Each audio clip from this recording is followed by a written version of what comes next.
Hello, I'm T5SD, And I am this your mom, Hal. and this is what we're doing while Wario Land 3 is on temporary hiatus. This is Rondo of Blood for the PC engine. Oh, you got one? Oh yeah, man, I bought it the other day. It was really cheap.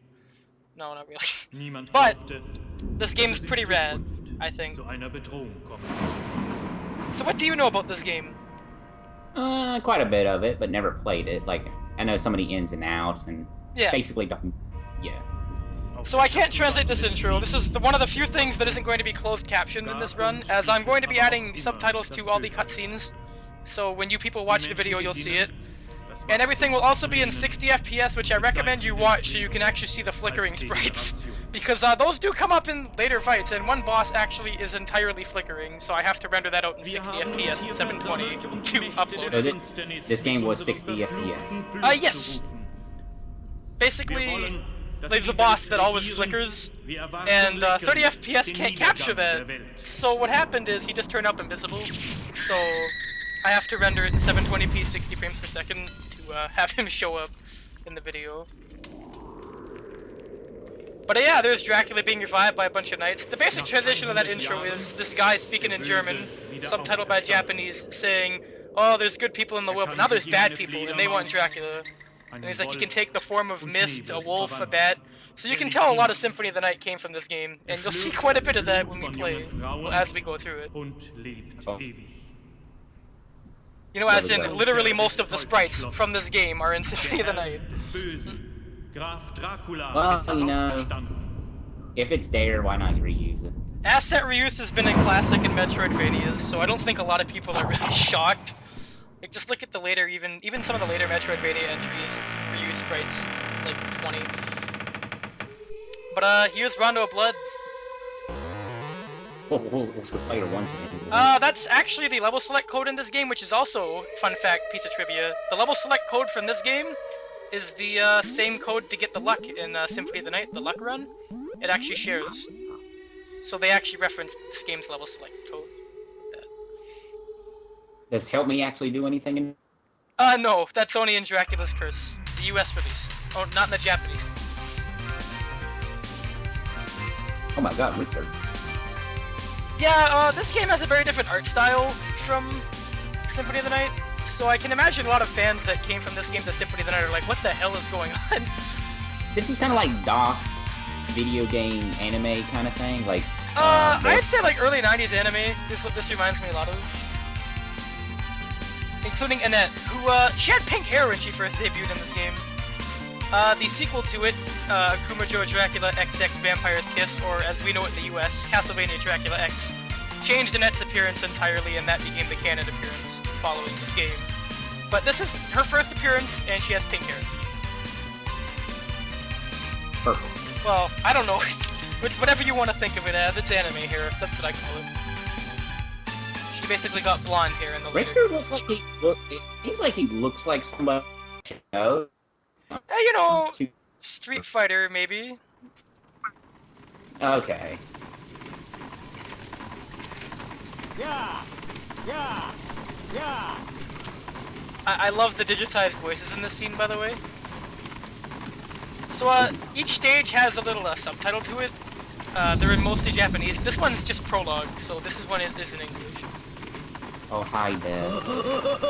It looks kind of different in this game. Well, you know, he's got to, you know, change it up a little bit. I don't know what that hat is. It's like a top hat. I'm not sure if that's like a hat or... It's like one of those yeah. religious things. I believe he's saying, I'm going to test your might, or something like that, when he says that. And you just whip that.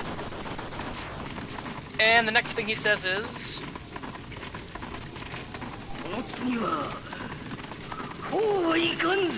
which I believe translates to, it's only going to get harder from here, or something along those lines. Oh, Richter's sprite looks a little bit different from Symphony. This stage 1, as Richter's title under it occurs, it is called the Dinner of Flames. This is the Burning City stage. Also holds the famous Divine Bloodline song. So to explain this game's controls, the jumping and your movement is a bit different from your standard Castlevania. You can jump on and off stairs, as you know. There's actually ways you can influence your jump more than just forward and straight up. You can actually jump straight up and then press forward, and then you'll get a slight lean forward. So it's kind of precise compared to the earlier Castlevania games, but not too precise like Super Castlevania 4. So it's kind of... Castlevania 2? No. Castlevania 2 had the same jumping controls as 1. But, No, I'm done with this particular part of the level. yes, that sign actually does read Algiba, which is the town from Castlevania. So there are some pretty neat references. There's a trick coming up here that I like to do when I play this game, when I have the axe. You can kill him right as he spawns. But yeah. How long does it take you to be confident about that? Oh, not very. I did it in like my 3rd playthrough when I first played this game a long time ago. So you can cancel the landing leg of falling from a high area or a backflip if you whip or do an action at the right time. I don't show it off too well early on, but later in the game I begin to do it. It looks pretty cool. I do it much more prominently in Dracula X, which I recorded right after I beat this game. So here's an enemy that only shows up in this stage. It is the Golem. They look pretty happy, and they showed up all of one time in Symphony of the Night too, actually. Wait, do they appear in Symphony? Yeah, I think there's like... wait. No, they don't, never mind. Oh, that thing in Symphony of the Night. Like, I don't think he does. Maybe? Oh wait, yeah, I think one time in the Marble Garden area. I think. Oh, so that would be the Saturn port then. Oh wait, no. Oh no, I don't think he does. I'm getting the Metroidvanias mixed up. I think the golems do show up in Portrait of Ruin, I am aware of that. Symphony of the Night, probably not. I messed that up. Oops. Oh well. Not everything's perfect. Here's your first boss, the Wyvern. And he's purple and he's also pathetically easy. The game even gives you an axe and those torches earlier that you can break if you don't have a sub-weapon or if you have a different one. So the game's basically telling you sit under him and spam this. You're going to win. Like, there's not a real challenge in this fight at all. First bosses of Castlevania is not that hard. Yeah. Love this awesome slowdown. Adds pretty cool impact as you see it kind of burn and disintegrate. It's kind of... yeah, even Symphony of the Night's first boss is kind of a joke. It's a shame because Slogger and Gaibin were kind of difficult in their... I actually kind of think they're one of the harder bosses because, you know, you're still early on in the game. They're a lot harder if you're doing a luck run. Oh yeah, if you don't take any damage during the boss fight and you go in with a full health bar, you do get a 1-up. Although 1-ups in my heart total at the end of each stage doesn't matter because I tend to go back to the stage select screen to do re-recordings. So yeah. And it's the secret route of the stage. So if you break that wall over here, you can go into a little cubby over here. You might think, oh well, that's all I can do here. You just grab these hearts and go back. But no, if you're anything like any other dumb person like I did when I first played this game, here's what you do! So now left is the wrong way, the signs even point you to the right, but here you can fight the only stone rose in the game. You might recognize that from Symphony of the Night, and it still screams like Symphony of the Night 2, like you just ripped. Well, it seemed like they touched up the graphics in Symphony of the Night comparatively. It might just be the video encoding, because the sprites are directly from it. Even Richter's sprites are actually... Richter did get some new sprites in Symphony of the Night, however. That's what I was thinking. Oh, you mean like new frames of animation? Yeah, they did add some, but like the base sprite work and the designs were basically taken straight from this game. So, yeah, I messed up. I wanted to keep my axe, but not really. You can get those hearts if you don't suck when you're recording this.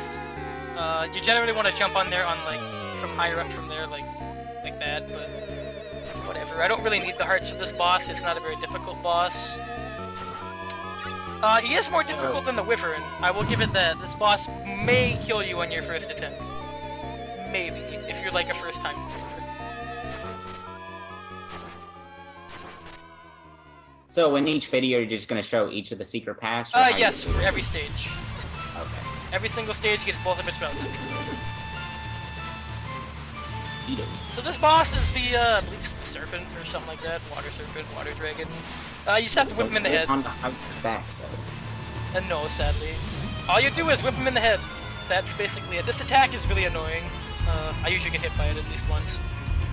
Which does happen in this video, spoilers. But, yeah, you want to throw across at him while he's up there like that, and then whip him on the way down. And you get hit like that. Kinda sucks. It's really hard to really tell just the way the perspective is. Eventually I got tired of this boss when that missed, and I was like, you know, that's I get I that. have to show off the item crash mechanic, which you can do if you have enough hearts. Depending on what item you have, it'll change. But for the most part, it remains consistently as a strong option, especially with the cross. It's the same in Symphony of the Night, isn't it? Or did they change it up? They changed it. In Symphony of the Night, it kind of just surrounds Richter and spins around him. In this game, it's like a full-screen nuke. Okay. Although, both versions are very good, because they do a lot of damage, respectively. I think the Symphony of the Night one's better for the kind of game it is, to say the least. Although Hydro Storm generally overshines it.